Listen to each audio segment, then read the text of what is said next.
acqua in quel tempo si aprì e comparve la terra, eredità, eredità, eredità per noi, e sull'acqua la bomba di Noè.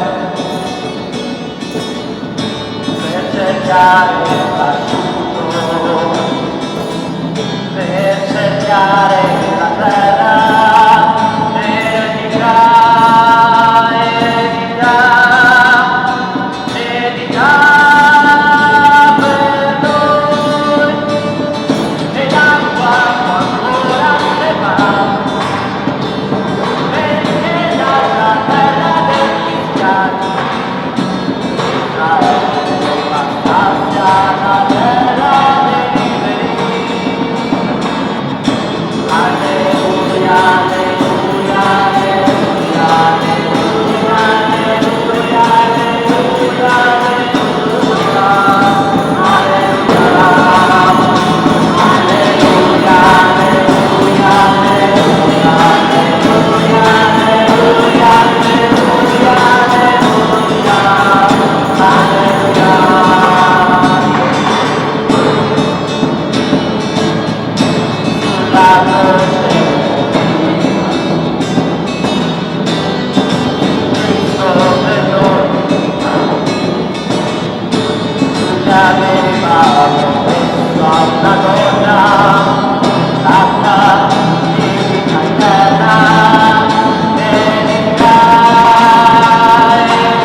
parroco del Santissimo Crocifisso della Buona Morte. Rivolgiamo a lui i nostri più cordiali saluti e ringraziamenti per aver proposto all'autore di Albà di presentare il suo libro in questo tempio della cristianità così antico e significativo. Benvenuti a tutti, benvenuti in questa storica chiesa, si diceva all'inizio, e grazie ad Alessio, una delle prime persone che ho conosciuto quando 2 anni fa all'incirca sono arrivato qui al Santissimo Crocifisso della Buona Morte come parroco. Sono andato a ricercarlo e lui mi ha fatto mi ha dato una cordialissima accoglienza, mi ha raccontato anche la sua esperienza, la sua storia che si intreccia anche con la storia di questa comunità parrocchiale. Io sono parroco del Crocifisso della Buona Morte e di Santa Maria degli Ammalati in Piazza Bovio, e lo ringrazio innanzitutto perché ci dà la possibilità di incontrarci, che non è cosa da poco, oggigiorno e di incontrarci per parlare di un libro. Oggi sono diventate cose rare queste, e parlare del suo libro attraverso anche l'arte di questi giovani musicisti, di questi artisti che prestano la loro voce non solo per presentare questo libro, ma per lodare il Signore. Per cui il mio cordiale e caloroso benvenuto giunga a tutti voi. Mi colpiva all'ingresso, e l'avete vista anche in questi mesi, abbiamo condiviso questa bellissima locandina che ci accoglie anche all'ingresso di questa chiesa, e c'è questa bella immagine di un uomo. Ci possiamo mettere possiamo chiamare profeta, lo possiamo chiamare, può essere il Messia, può sembrare anche un mendicante, ma di fatto principalmente è un uomo che ci sta ad accogliere. E in fondo questo stiamo facendo stasera, stiamo presentando le riflessioni di un uomo, di Alessio. Mi colpiva oggi sulle pagine della Sicilia, Alessio, tu riportavi questa indicazione nell'intervista: in questo libro non proclamo verità assolute, ma esploro il legame profondo tra l'uomo e Dio, un legame che trascende ogni esperienza religiosa o cultura. Ecco, è importante questo, non assolutizzare, non porsi al centro come l'assoluto, ma mettersi in dialogo, proporre anche le proprie riflessioni. È interessante il titolo, no? Abba, che in fondo significa, è questa indicazione che ci dà Gesù stesso per rivolgerci al Padre, con questo tono quasi di tenerezza. Papà, Abba significa in fondo proprio questo. Ed è interessante un'affermazione che riporta Alessio nel suo libro che ho letto così d'un fiato, anche dei momenti di intervallo. Sapete, sono pure cappellano del carcere di Bicocca e lì i tempi sono molto lunghi, e tra un intervallo e l'altro leggevo queste due riflessioni. Ed è interessante dire che siccome Gesù ci ha indicato e ci ha insegnato a chiamare Dio papà, chiamare il Padre papà, noi abbiamo la possibilità di trascendere, diventare qualcosa di più rispetto alla sola materia di cui siamo composti. E in modo tale, dice qui Alessio in un suo passaggio: quando vi domanderanno chi è Dio, mi ha colpito questo, voi risponderete con fermezza: Dio siamo noi quando amiamo. Abbiamo questo potere che ci ha consegnato Gesù stessi. Possiamo essere Dio se siamo capaci realmente di amare, di portare l'amore con la A maiuscola. E poi vi riporto un breve passaggio della enciclica di Lexit Nos di Papa Francesco, che è appena uscita. Al numero 20 dice una cosa molto simile che ho ritrovato qui nel libro di Alessio.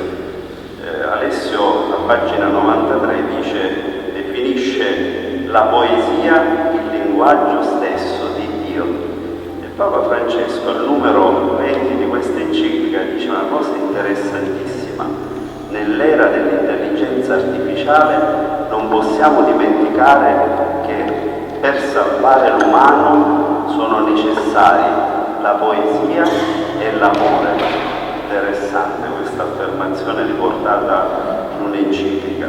E possiamo chiamare questo passaggio, la stampa l'ha chiamata la parabola quasi dei panzerotti, perché riporta un aneddoto che riguarda la sua infanzia. Ciò che nessun algoritmo potrà mai albergare sarà ad esempio quel momento dell'infanzia che si ricorda con tenerezza e che, malgrado il passare degli anni, continua a succedere in ogni angolo del pianeta. Penso all'uso della forchetta per sigillare i bordi di quei panzerotti fatti in casa con le nostre mamme o nonne. È quel momento di apprendistato culinario a metà strada tra il gioco e l'età adulta, in cui si assume la responsabilità del lavoro per aiutare l'altro. Ecco, ci sono delle cose che hanno a che fare con la poesia che superano qualsiasi tipo di algoritmo, e stasera si sta realizzando in fondo un piccolo miracolo quando ci si incontra per stare insieme, per parlare di un libro, per parlare di amicizia, per parlare dell'amore grande che Dio ha per ciascuno di noi. Già possiamo dire di essere dentro questo grande miracolo. Benvenuti a tutti.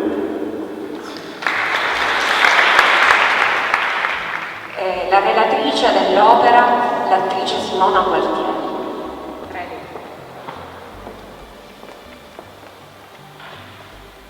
Buonasera a tutti, sono Simona Gualtieri e stasera sono qui in una veste particolarmente nuova per me e proverò a dirvi con pochissime e semplicissime parole cosa ha suscitato in me la lettura di questa meravigliosa opera. Abba, la voce del padre, è un viaggio in chiunque voglia riscoprire la bellezza di sentirsi amati come figli. Dio è una fonte inesauribile di energia e luce e ognuno di noi sente la necessità di nutrirsi di questa luce, di farsi irradiare. Una candela se accesa fa molto poco, ma se questa candela accendesse tanti altri piccoli lumini, allora la luce si propagherebbe in eterno in questo mondo. Ora per un attimo immaginate che Dio, nostro Padre, possa essere quella candela. Come vi sentireste se vi dicesse che ognuno di voi, dal più grande al più piccolo, è chiamato ad essere quel lumino e ha in questo mondo una missione: farsi bambino e portare questa luce viva in ogni parte del mondo. Abba, la voce del Padre, è un'opera infatti che si rivolge a chiunque sia alla ricerca di un senso profondo e autentico della propria esistenza, attraverso un viaggio che abbraccia temi universali come Dio, la fede e la religione. Attraverso brevi discorsi, Alessio guida il lettore in un'esplorazione intellettuale, un'esplorazione spirituale della paternità divina, invitandolo a considerare Dio non solo come un creatore, ma soprattutto come un padre amorevole e vicino a ciascuno di noi. Il cuore del libro si concentra sulla figura di Dio come padre, Abba appunto, un padre che ama, che è presente nella nostra vita e che stabilisce con ogni essere umano una relazione unica e profonda. Le riflessioni si interrogano sull'amore divino, sulla giustizia universale, sulla sofferenza, sul male del mondo e anche sulla presenza di Dio ogni giorno nel quotidiano. Ogni lettore viene accompagnato in una riflessione che non si limita alla mera teologia, ma che invece invita a una vera e propria contemplazione della realtà spirituale, cercando di scoprire che la voce di Dio non è così lontana come spesso si pensa, anzi. Abba è un'occasione per approfondire la propria comprensione di Dio, per avvicinarsi al mistero che avvolge la nostra esistenza. Un libro che può fungere da faro nei momenti di incertezza, offrendo riflessioni che nutrono lo spirito e incoraggiano la ricerca di senso in un mondo che è confuso e smarrito. Io, essendo giovane, mi sono sentita fortemente colpita e attraversata da ogni singola parola letta e ho ringraziato Dio per avermi fatto comprendere, grazie a quest'opera, che io non sono nient'altro, come se fosse poco, che un frammento divino. Ho sentito la mia anima nutrirsi e una sazietà d'amore. Ho colto tutto questo come un invito a farsi bambini e a cercare ogni giorno nella nostra vita vita, questo abbraccio divino. E se per un attimo torniamo a quella fonte di luce di cui parlavo all'inizio, capiremo che Abba è un'opportunità per ritrovare la forza e la voglia di tornare e ritornare a nutrirsi di questo amore profondo che Dio ci dona ogni giorno. Io vi ringrazio per l'attenzione e lascerei spazio alle parole di quest'opera che sicuramente saranno molto più esaustive di me. Grazie.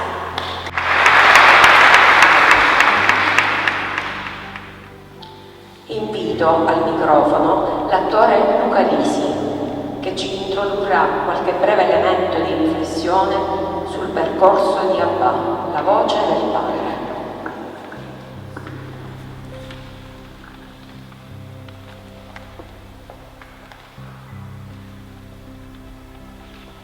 In un'epoca segnata da un costante dialogo tra fede e ragione, la ricerca della verità sul divino continua ad affascinare e animare il cuore dell'umanità.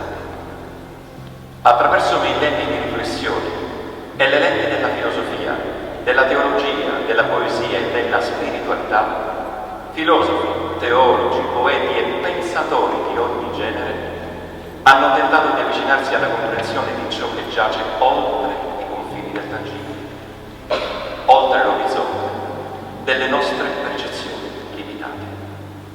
Questo libro, intitolato Abba, la voce del Padre, brevi discorsi su Dio, fede e religione, si inserisce in questa tradizione millenaria e attraverso una serie di brevi saggi si intende esplorare le molteplici sfaccettature del divino, invitando il lettore a un viaggio intellettuale e spirituale che abbraccia in toto la complessità dell'esperienza umana.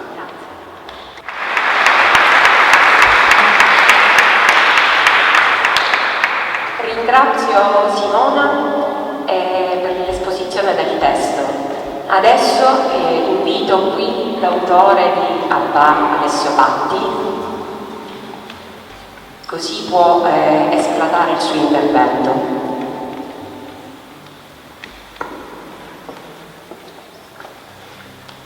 Intanto buonasera, benvenuti amiche e amici della comunità parrocchiale e amiche e amici del gruppo degli artisti, dei cantanti, piccoli e grandi. Siamo qui per condividere insieme questa mia esperienza di fede. È un'esperienza di fede che io ho dedicato a un bambino. Chi è questo bambino? Lo vediamo qua. Leonardo, un bambino così, come posso dire, speciale per me, perché pensate che io sono stato adottato da questo bambino. Sì, mi hai adottato come zio, sia tu che la tua famiglia, e io ho adottato voi, tu e la tua famiglia, che porto nel cuore con tanto affetto.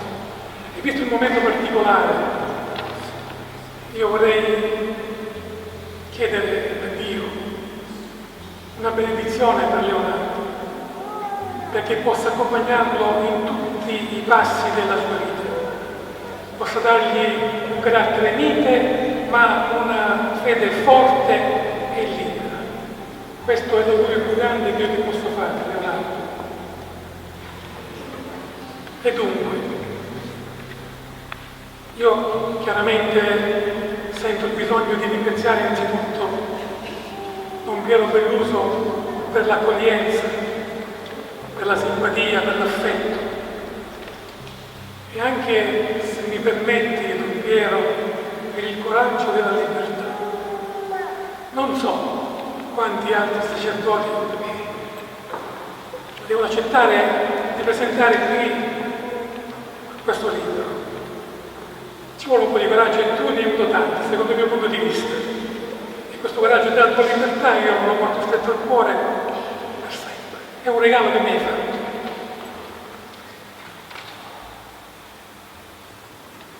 Una cosa importante che volevo dire, purtroppo non c'è presente in questo momento Don Giuseppe Liozzo, che è il padre emerito di questa parrocchia. È stato con noi per ben 50 anni, abbiamo camminato insieme con lui, la comunità, e purtroppo stasera stava poco bene e non è potuto essere con noi. Gli facciamo l'augurio di una buona guarigione e gli mostriamo tutto l'affetto che portiamo nel cuore.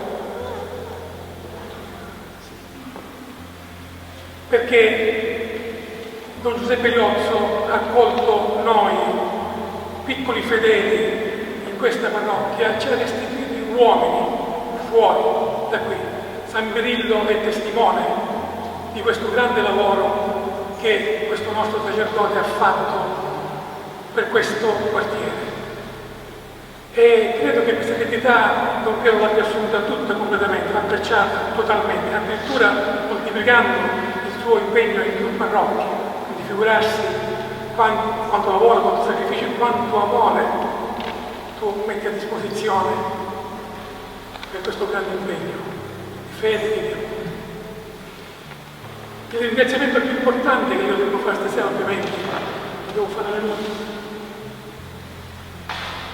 all'uomo della croce, al Barnash, al figlio dell'uomo, perché mi ha fatto conoscere il vero volto del Padre. Ricordate tutti, nel Vangelo sta scritto: nessuno può conoscere il vero volto del Padre se non attraverso di me. E così è avvenuto. Io ero piccolino, un bambino così, le volte che sono andato in questa chiesa, era vuota, non c'era nessuno. E mi sono messo lì a guardare quel crocifisso immenso, enorme. Uscivo fuori da una situazione complessa, 5 anni di collegio durissimo, tremendo, e non volevo più sentire parlare né di Dio, né di Cristo, né di qualunque altra cosa che riguardasse la religione. Però passavo da qui ogni tanto, dico non ci entro, e poi andiamo oltre. Poi ritornavo, dico sì, forse ci entro, faccio un passo, faccio uno scalino, ma me ne ritornavo. Una volta poi sono convinto e sono entrato e mi sono trovato di fronte a lui. Per me è stata una rivelazione, perché ho visto un uomo, inizialmente per me rappresentava un uomo nella totale sofferenza, nella mitezza. Guardate il suo volto chino, mite, accetta la sofferenza. L'ho detto anch'io, devo accettare questa sofferenza. Ed è diventato, come dire, la mia guida. Allora lui in qualche modo mi ha preso per mano, mi ha detto: adesso ti accompagno io nel tuo percorso, vuoi conoscere il volto del Padre, ci porto io. E credetemi, non mi ha portato in un luogo, chiesa fantastico, in una chiesa eccezionale, in un tempio enorme, assolutamente. Lei attraverso una religione mi ha accompagnato qui dentro, nel tempio vivo della mia vita, dove c'è il frammento di Dio che tanto appartiene a ognuno di noi. Mi ha preso per mano, ci ha accompagnato e poi di fronte alla trascendentale bellezza di Dio mi ha lasciato. Ha detto: adesso tocca a te fare il tuo cammino. Io di fronte a tanta bellezza mi sono tolto i calzari, mi sono seduto e mi sono messo in ascolto del silenzio di Dio. Perché il silenzio di Dio non è mancanza di suono, è qualcosa di talmente profondo e carezzevole, che solo chi si mette in ascolto col profondo riesce a cogliere. E così questo viaggio è continuato fino a oggi. E oggi mi trovo qui a rappresentare la maturità di questo viaggio, la maturità della mia fede, per cui spero possiate accoglierla con semplicità.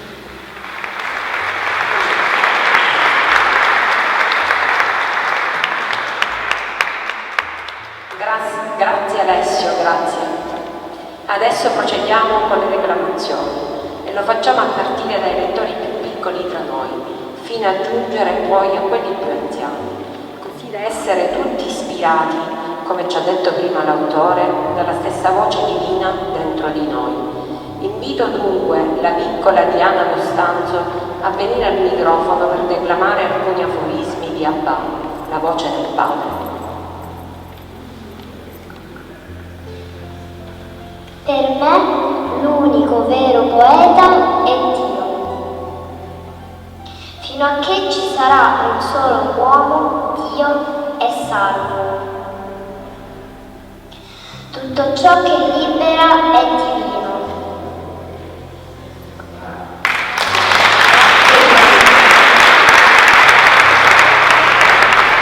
Venga adesso al microfono Gabriele Luca, che ci declamerà alcuni brevi aforismi tratti da Abba, la voce del Padre.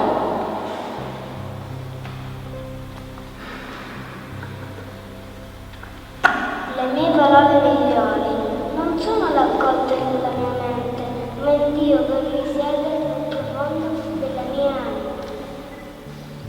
Sono fortunato perché ho scoperto in me il sentimento dell'amore, che è Dio che vive e opera in me. Bravo Gabriele. Invito adesso a Francesco Luca per declamare Shalom Gerusalemme, città di Dio e dei bambini.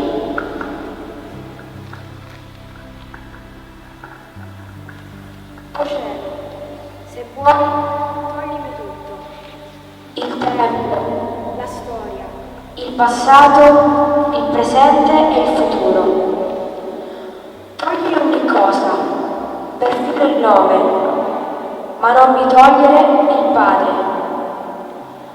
Diversi anni fa scrissi Gerusalemme affinché diventasse un invito alla città di Dio, dei palestinesi, degli ebrei, dei cristiani e di ogni uomo di fede, a coabitare in pace dei bambini quando giocano, rendendo così felice il loro Signore.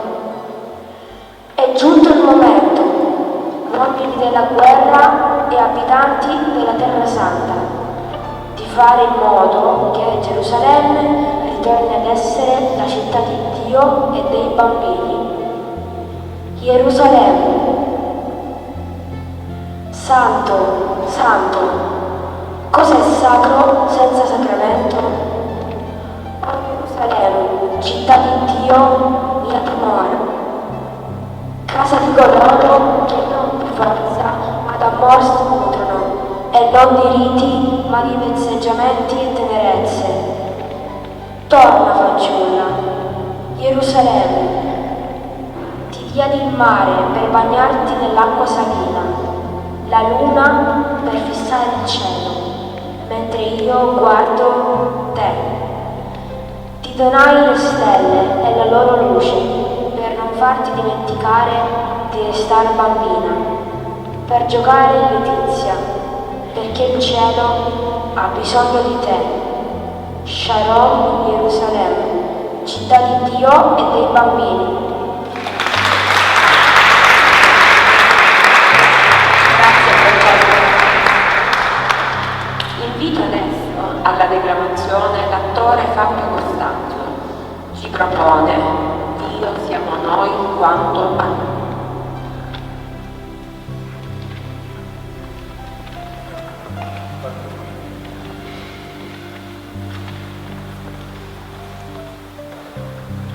Dio siamo noi quando amiamo.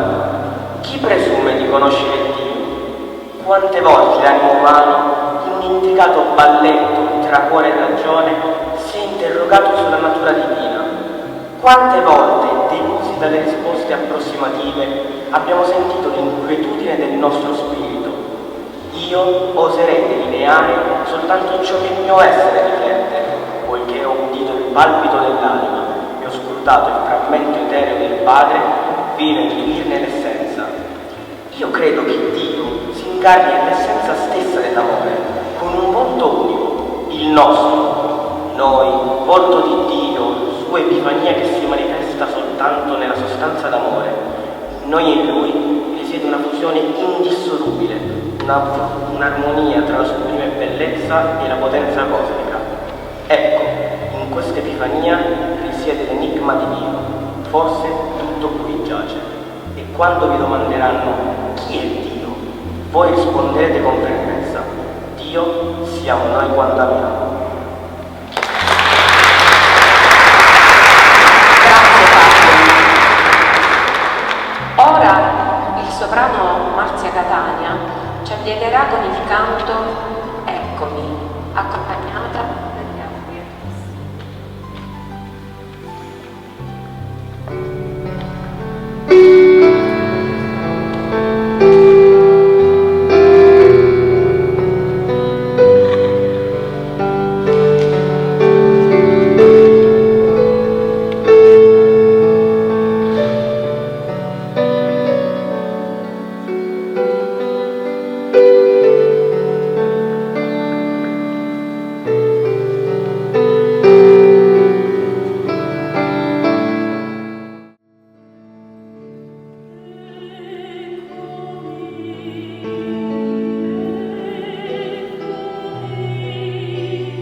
Ringrazio Nino Mastia.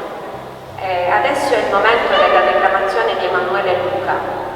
Il bene è così influente da evocare Dio affinché si mostri. E di seguito la poesia Mostratemi l'Eterno.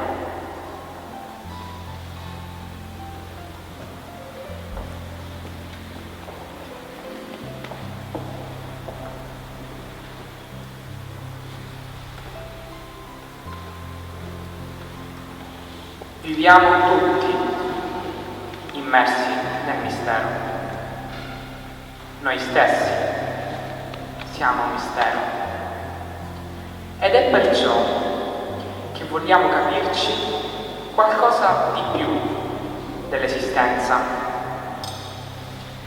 Alle nostre domande, il più delle volte, non ci pervengono risposte esaurienti.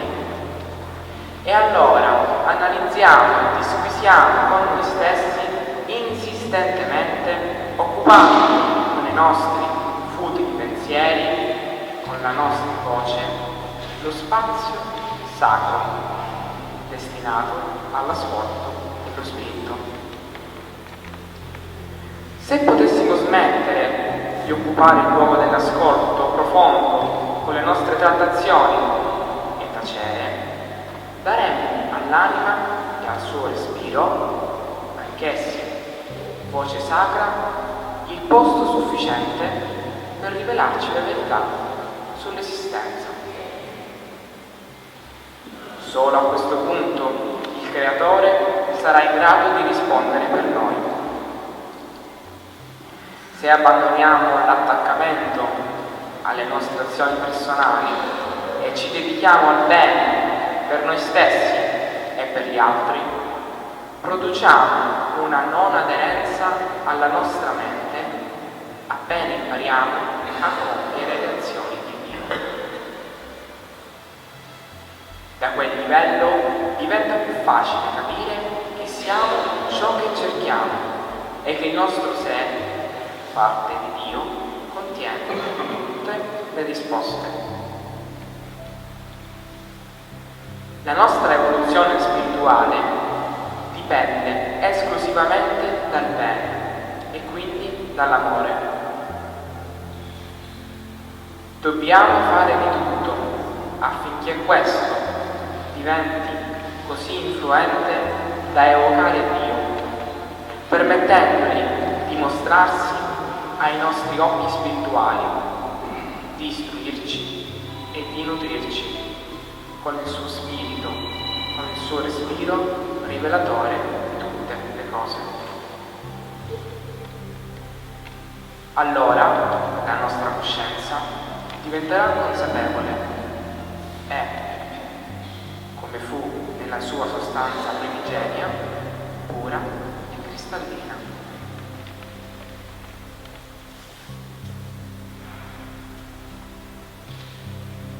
Mostratemi l'Eterno.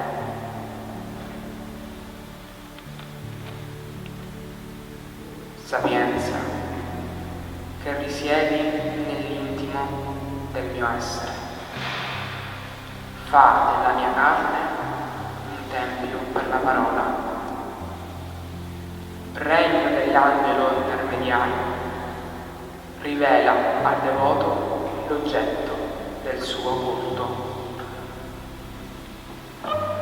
Terra intermedia che abbracci l'incomprensibile mondo e quello sensibile e che rende manifesta la presenza di Dio a Dio stesso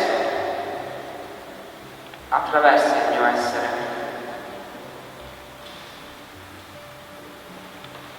O sacri domini, reami di visioni e manifestazioni e di sostanza immateriale, dove chi osserva è osservato, mostrate a me l'Eterno in accordo con la mia fede. E mentre rifletto nel lago divino, fate sì che il lago rifletta nei miei occhi.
cuore. Un bambino spirituale che crea, pensa e sogna nel profondo di me stesso. Molte persone percepiscono Dio come padre o madre, ma io lo sento come un'intangibile e quieta scheggia spirituale, vestita nei panni di un bimbo solitario, di un fanciullino che nel suo silenzio, mentre ama, crea mistero e parola. Per me è un bene che sogna l'amore eternamente, senza distrazioni dalla realtà, consapevole che chi lo ha accolto nel cuore non è un eroe mitologico, ma una creatura fragile e delicata, un uomo. Dio della mia vita è sereno, attende sonnolento le mie emozioni, mentre la mia fede nel sacro divino e nell'amore genera gentilezza e benevolenza. Tutte queste cose nutrono il sonno di Dio in me e l'amore che posso dare e ricevere ogni volta che apro il mio cuore ai sentimenti. Sappiate, il Dio del mio cuore non è potente, non ha eserciti e non scende mai in guerra con la sua spada santa, né pensa mai a versare sangue innocente, neppure quello di Caino. Preferisce piuttosto il gioco, la scondità, che è il nascondino di Dio, rimanendo piccolo e indifeso. È un fanciullino debole, il Dio del mio cuore. Non ha la forza per produrre con vigore le azioni della vita, né le spalle robuste per sostenere una croce, ma ha bisogno di tutta la mia partecipazione per operare sostegno e amore. Il Dio del mio cuore è come un bambino che attende una carezza e di essere accolto da un abbraccio umano, dalla dimora del cuore e dal calore vivo dell'anima. Non desidero nulla di più. Questo frammento del divino che vive nel mio profondo. Ecco, è il Dio bambino che risiede in me, l'essere spirituale che nel cuore dell'uomo sogna con gioia straordinari momenti d'amore. Dio è Dio, mistero, o è personaggio? Le Sacre Scritture presentano Dio a volte come guerriero, altre volte come misericordioso e altre ancora come materno. Ma in realtà, quale tra queste figure rappresenta Dio e il suo vero carattere? Coloro che si avvicinano per la prima volta alla lettura dei libri sacri e ne prendono alla lettera tutto il racconto si trovano di fronte a un bivio. O si perdono nei meandri della religione, o rifiutano completamente l'idea che Dio abbia influenzato la storia dell'uomo. Tuttavia, non si può evitare di chiedersi quale, tra le tante figure di Dio rappresentate dai redattori delle Sacre Scritture, sia quella autentica. La Bibbia non è stata scritta da testimoni diretti del patto tra Dio e il popolo di Israele, ma è stata scritta in seguito da redattori che si sono ispirati ai racconti orali dei capi delle 12 tribù di Israele. I testi biblici hanno infatti una lunga tradizione orale prima di essere messi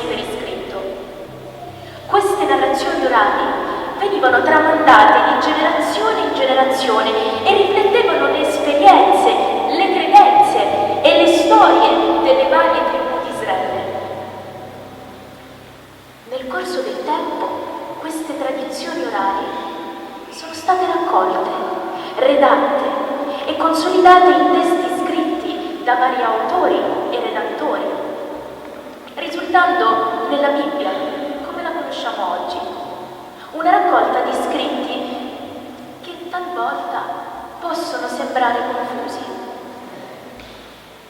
Dando uno sguardo alla Genesi, per esempio, ci accorgiamo subito che la descrizione di Dio è contraddittoria.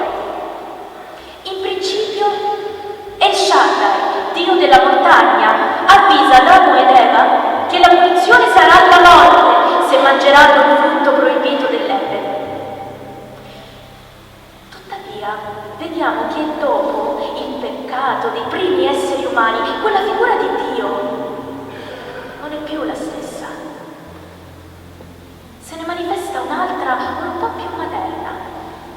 Yahweh, il Signore, in cerca di loro per aiutarli e castigarli con le afflizioni della condizione umana che tutti conosciamo, ma senza infliggere loro la morte. Perché questo episodio è contraddittorio? Chi dei redattori dice il vero? Quale figura di Dio o del personaggio di Dio è quella giusta? Ovviamente, come si è detto, si sono mescolate le tradizioni orali delle tribù di Israele e i redattori della Genesi, imprecisi, hanno ciascuno presentato la propria versione del carattere e della figura di Dio. Chi è dunque il vero Dio? Quello onnipotente che li condanna a morte o quello un po' più materno che li salva? Io direi nessuno dei due, giacché Dio è soltanto Dio d'amore, è Dio del cuore e della fede degli uomini, non soltanto delle sacre scritture. Oggi lo si sente giudicante, domani clemente, ma in realtà egli rimane un mistero inespugnabile. E nessun personaggio di Dio, nessun libro, nessun giudizio mio o di altri potrà mai quantificarlo. Dio resta per tutti gli uomini, credenti o meno, colui che è il mistero che solo l'amore sa cogliere. Ecco perché ho sempre sostenuto che quando amiamo Dio siamo noi. Soltanto nell'amore Dio si svela e perde la figura di personaggio.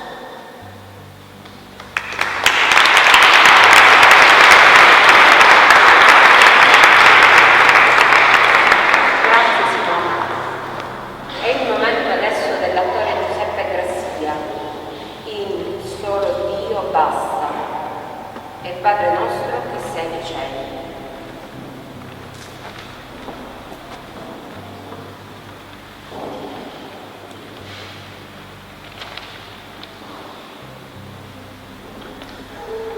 Solo Dio basta. Si tratta dell'esperienza dell'unione con Dio immediata, senza niente di mezzo.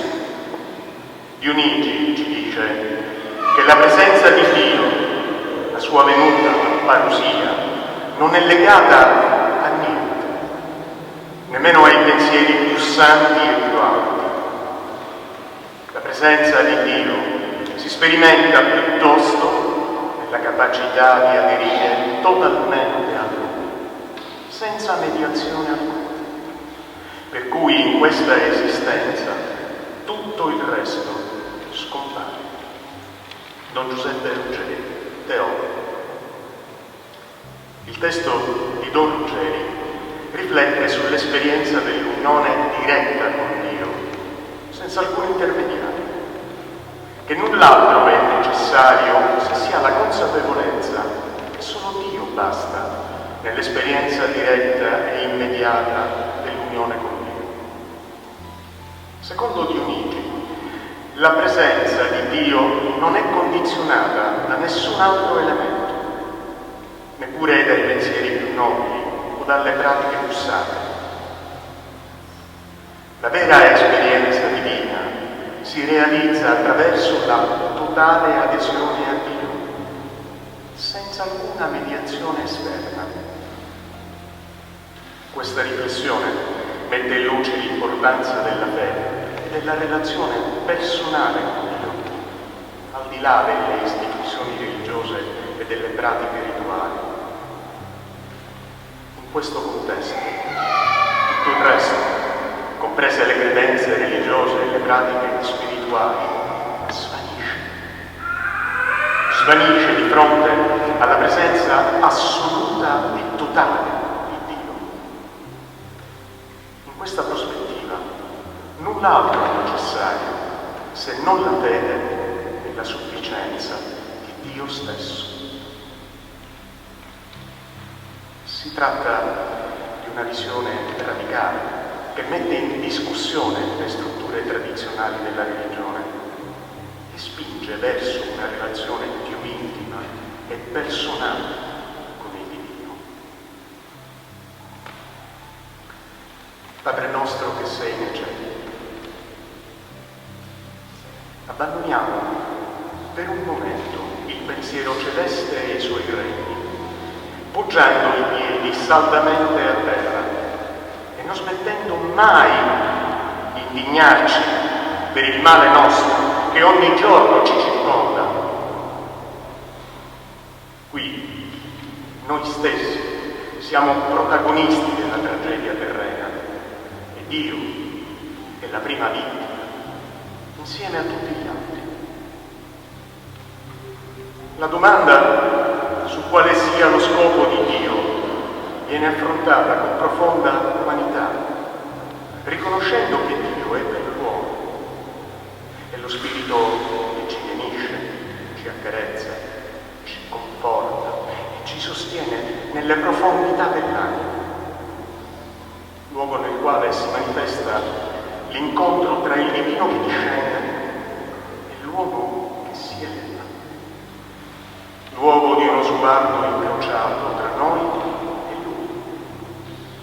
Per me è qualcosa di miracoloso. Ciò ci spinge a considerare che Dio si riflette in noi stessi, fondendosi con le nostre anime e condividendo le nostre esperienze fino alla fine. Quest'idea accentua la presenza costante e immutabile di Dio accanto a noi, di Lui che non ci abbandona mai. Ed è per questo che al di fuori di noi non esiste alcun Dio, né nei cieli né sulla terra. Infatti, la preghiera recita Padre nostro. Quindi Dio è nostro, né nei cieli né della terra, anche se diciamo che sei nei cieli. Ci siamo mai chiesti se quei cieli non siano in realtà le anime degli uomini, l'Eden di tutti noi, la terra interiore dove Dio dimora e ama in eterno? Nutro la fede che sia così.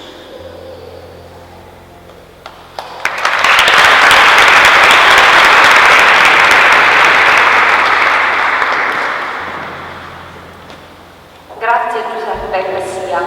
Adesso un altro canto. Prendimi per mano, Dio mio. Canta Giacomo Pistone, arrangiamento musicale di Emanuele Luca. Farà da seconda voce Salvo Silvano.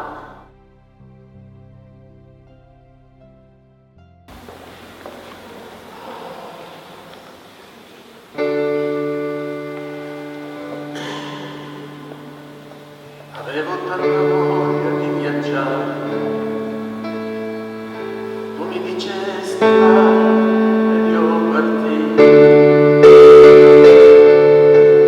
Sol solo, disse allora di una donna,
prendimi per mano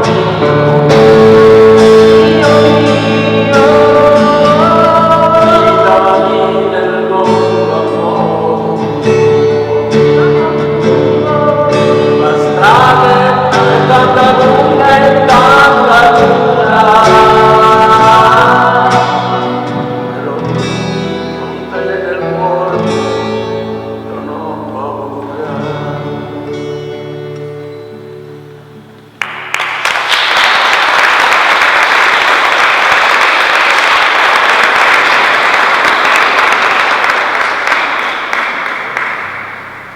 Grazie Giacomo.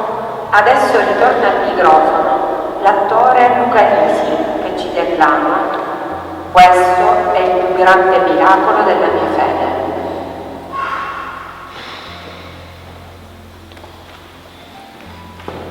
Pro senza microfono.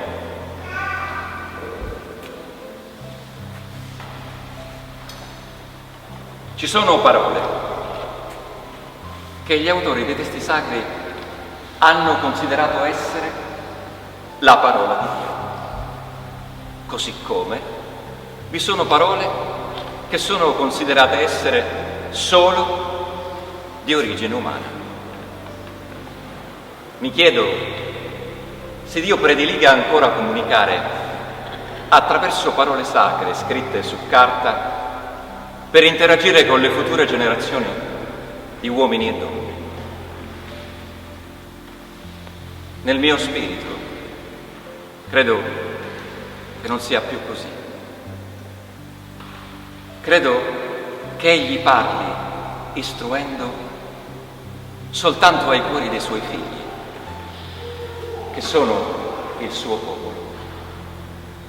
Molti uomini di fede aspettano da tanto di vedere il tempo in cui tutto ciò che è stato costruito, detto e scritto nel nome di Dio si frantumi, pietra su pietra. Resta chiaro il suo antico avviso, più attuale che mai. Porrò la mia legge nel loro spirito, la scriverò nel loro cuore. Geremia 31:33. Anche queste parole sono da tutti riconosciute come parole di Dio. Ma quale significato hanno? Ci dicono che la strada asfaltata attraverso cui la religione, le leggi e i testi sacri ci hanno portato a Dio non è più percorribile. È giunto il momento in cui siamo tutti chiamati ad ascoltare solo la voce del cuore, che è la stessa voce di Dio, che ci parla dal suo mistero e ci comunica le sue scelte, i suoi sentimenti e la sua tenerezza per noi.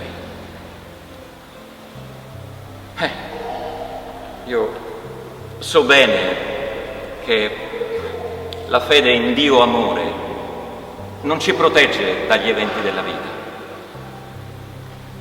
So bene che Dio amore non ha alcuna influenza su chi muore e chi resta vivo, chi soffre e chi gioisce. Dio amore è parte integrante dell'uomo stesso, vive, gioisce, soffre e si addolora proprio come noi.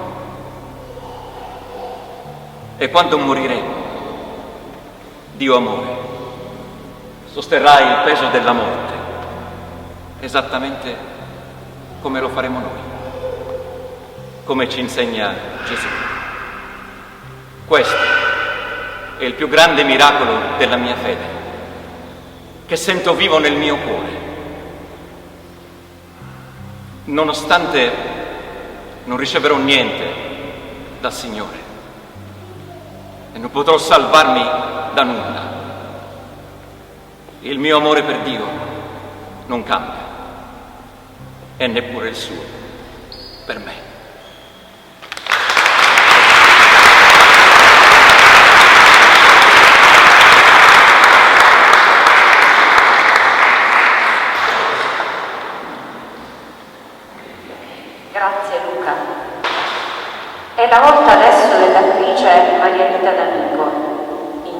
Dio dimora dentro di noi o in noi.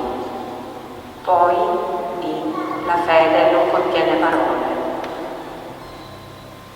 E a chiusura del suo intervento la poesia Barnash, figlio dell'uomo.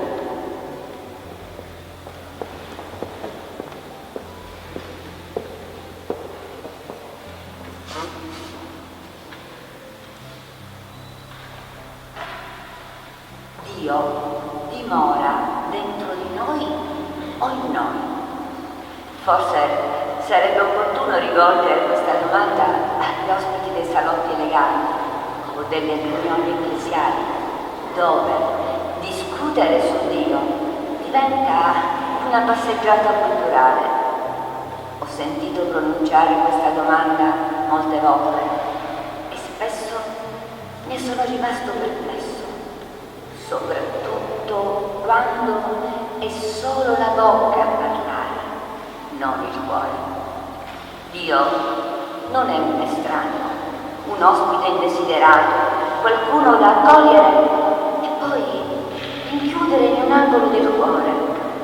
Dio non è un essere, è l'essere, amore, che risiede profondamente in noi. Essere in noi non equivale a essere dentro di noi. Per chi si sente portato a discutere filosoficamente su come Dio risiede in noi, è libero di farlo. Io credo che Dio sia in noi e non dentro di noi, poiché il suo spirito e il nostro spirito sono della stessa sostanza e ogni volta che riusciamo a sentire il tepore della sua carezza in noi, comprendiamo che questo è l'unico gesto spirituale che dona vita. La fede non contiene parole. Non c'è credo in Dio senza la fede, questo ormai è un dato consolidato. Il discorso sulla fede è onnipresente, ma cosa rappresenta davvero? Per me la fede è un'esperienza intima che ci conduce lungo percorsi spirituali inesplorati. È una scelta libera, un'unica decisione, estranea alle visioni religiose. È un'esperienza ulteriore, al di là di dimostrazioni e rituali che le religioni propongono. Avere la fede significa credere in ciò che non necessita di dimostrazioni esterne, un rapporto intimo con Dio che si svolge nel profondo del nostro essere, l'unico spazio sacro dove possiamo dialogare con Lui e acquisire consapevolezza. La fede, ribadisco, è l'intimità con Dio, salda e immutabile, altrimenti sarebbe solo sentimentalismo o adesione religiosa, senza alcun rapporto reale con la divinità.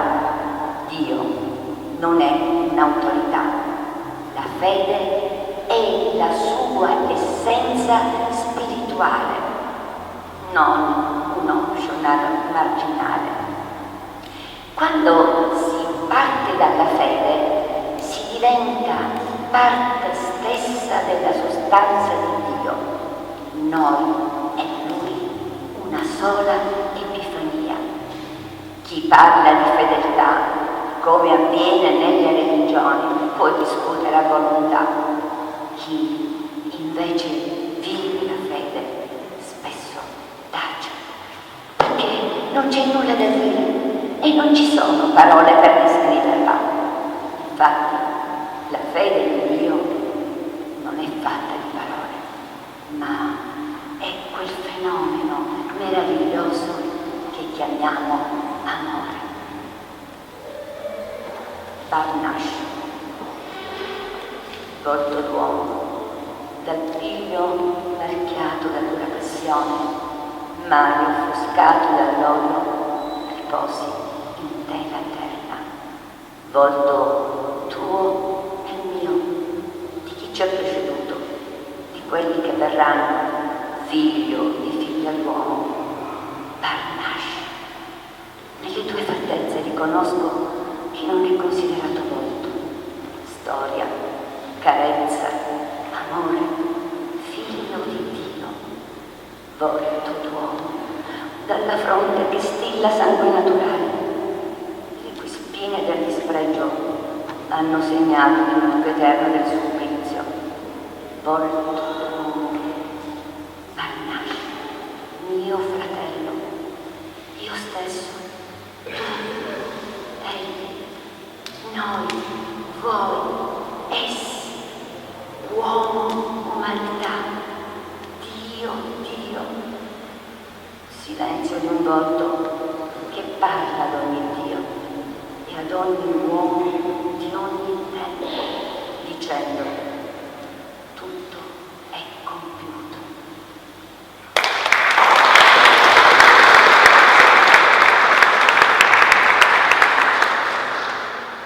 È la volta adesso di Antonella Zerro che declama in questo momento al Cosapeggio e a chiusura del suo intervento la poesia Fammi vincere.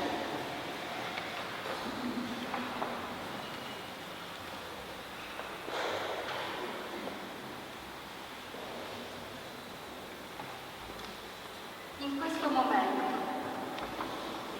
penso e mi immergo nel passato e nei miei versi, riflettendo sul legame profondo che ho con loro. Li sento come un dono prezioso, una sorgente di luce e calore che ha arricchito la mia vita nel corso del tempo. Mi lascio trasportare dal loro potere, che mi riporta agli accadimenti passati, fino alle origini stesse dell'esistenza e dell'amore, sempre più indietro al liquido materno, al buio e mistero della vita e all'inenarrabile Dio, fonte di ogni bellezza. Fin lì, o versi, mi avete condotto nel mistero luminoso di Dio, verso l'Edene degli amori consumati per saziarmi di sentimenti, per ricongiungere l'infinito con l'infinito, nel luogo ove i miei pensieri e le mie immaginazioni più intime, indugiando, non hanno accettato di morire nel nulla. Ogni mia emozione ha atteso il lago di Dio ove specchiarsi, ove vedere riverberato negli occhi del divino il proprio volto. E, preso da forte turbamento, ho osservato lo sguardo di Dio, quegli occhi di luce che già mi osservavano. Una comunione tra amanti che è compresa soltanto dallo spirito e dalla poesia, che è il linguaggio stesso di Dio. Eccomi a voi, miei versi, e voi a me, in una comunione sacra che non richiede alcun sacramento. E adesso la poesia. Fammi vincere. Padre, ascolta il silenzio di chi non sa pronunciare preghiera, di chi umilmente non solleva lo sguardo verso di te. Dimora con me, gioca, lotta e fammi vincere, come io faccio vincere i miei figli. Parlami di notte,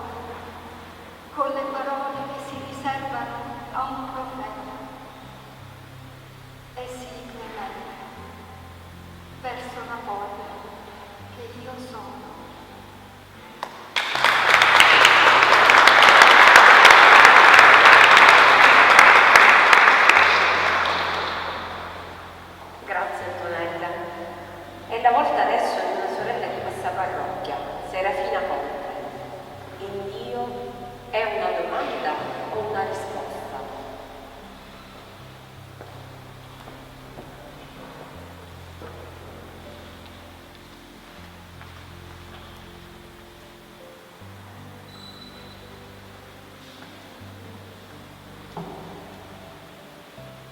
Dio, è una domanda o è una risposta? Non vi è dubbio come l'idea di divinità vari moltissimo nelle diverse culture e religioni, da un Dio molto individuale e interagente fino a concetti più astratti e impersonali.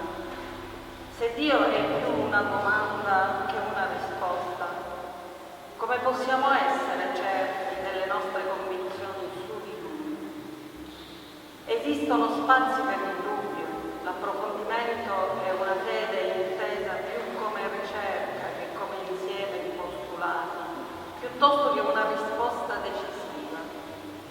Differenti visioni filosofiche e religiose offrono varie interpretazioni. Nelle religioni teiste Dio è considerato un'entità sovrasensibile e trascendente, responsabile del creato e della guida dell'universo. In questa visione Dio rappresenta piuttosto una risposta ultima alle domande esistenziali dell'uomo. Invece alcuni filosofi, come Kant, argomentano che non possiamo giungere a una conoscenza oggettiva dell'esistenza di Dio. Pertanto, la domanda su Dio rimane un tema aperto nella metafisica. La presenza o assenza di Dio, nascondità, non può essere dimostrata teoricamente.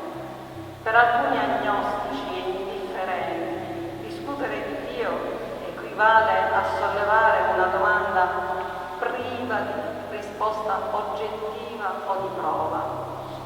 Il concetto stesso di Dio viene considerato irrisolvibile. Da un punto di vista contemplativo, Dio potrebbe essere compreso come un mistero esperienziale, anziché una questione oggettiva. La risposta di Dio, secondo il mio sentire, si trova allora più nella relazione personale con il divino, piuttosto che nella teologia filosofica. La questione se Dio sia domanda o risposta, dunque presenta nuanze complesse ed è soggetta a molteplici interpretazioni. Io non mi arrischierei in facili sentenze, giacché non esiste una risposta definitiva che possa soddisfare tutte le prospettive, se non quella personale fornita dalla fede.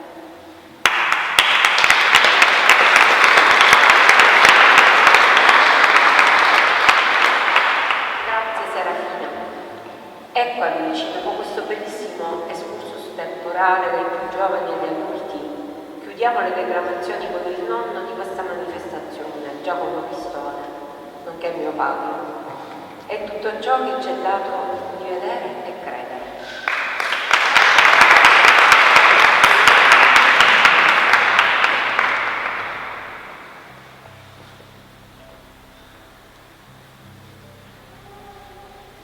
Per tutto ciò che ci è dato di vedere e credere. Molti sostengono che nulla si muova se non per volontà divina. Di fronte a tale assertiva rimango perplesso e stupito. È ancora possibile che nel terzo millennio persistano credenze che attribuiscono a Dio il potere di decidere chi deve perire e chi no, o quale calamità perpetrare e contro chi. Dovrei dunque accettare come parte del disegno divino il fatto che, mentre i poveri del mondo muoiono soffocati dalle inondazioni o per altre sventure, i riti rimangono intatti nella loro purezza, o che Dio preferisca i potenti sui troni del mondo, mentre i poveri sono stati destinati ad essere annientati nelle loro dimore fatiscenti. Tale concezioni sono nulla più che futile pensiero religioso, estraneo all'essenza di Dio, che è amore. Io credo che il Dio amoroso non intervenga nelle vicende umane.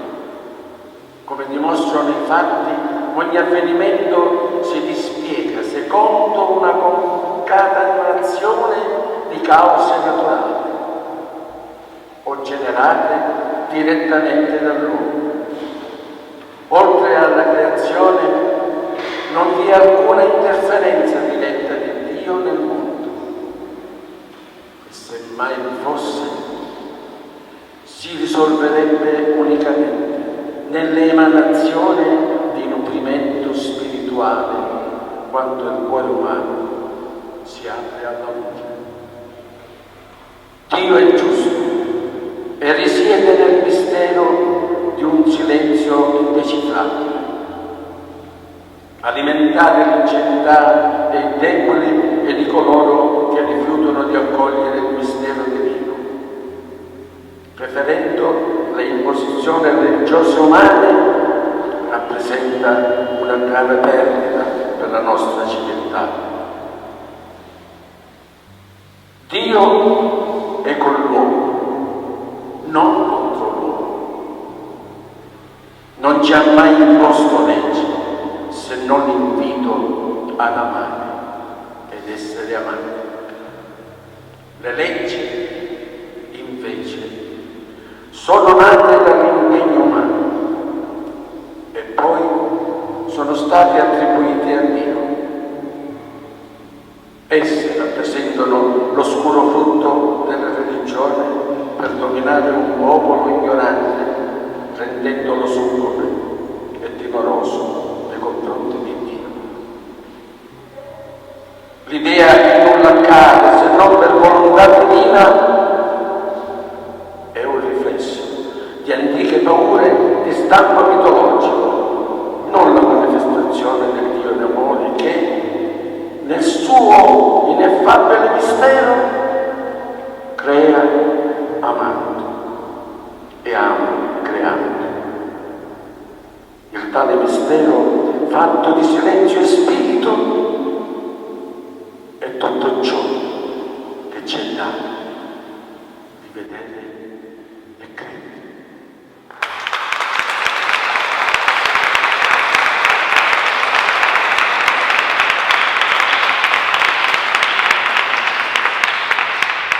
Grazie Giacomo. Adesso ci avviamo alla conclusione, ascoltando il canto Suoni d'Aquila, eseguito dal soprano Marzia Catania e dalla corale.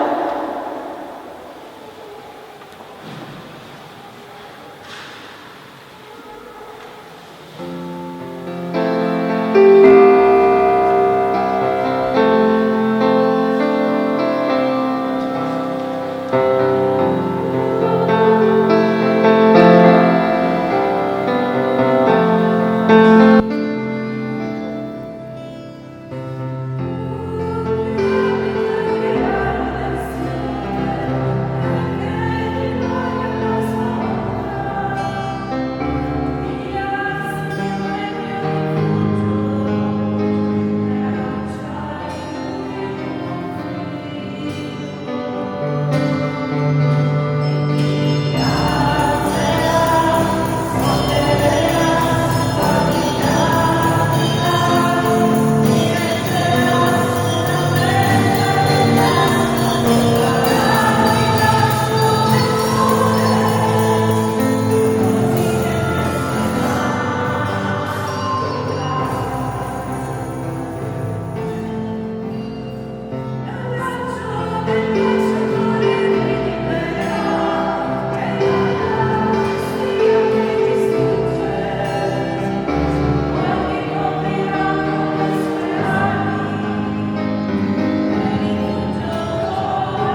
Grazie a tutti voi, amici della parrocchia Crocifisso della Buona Morte, e ad Alessio Batti per aver voluto condividere con noi questa sua intima esperienza di fede. Chiudo regalandovi un suo augurio che dice: non manchi mai ad alcuno la carezza di Dio. Amen.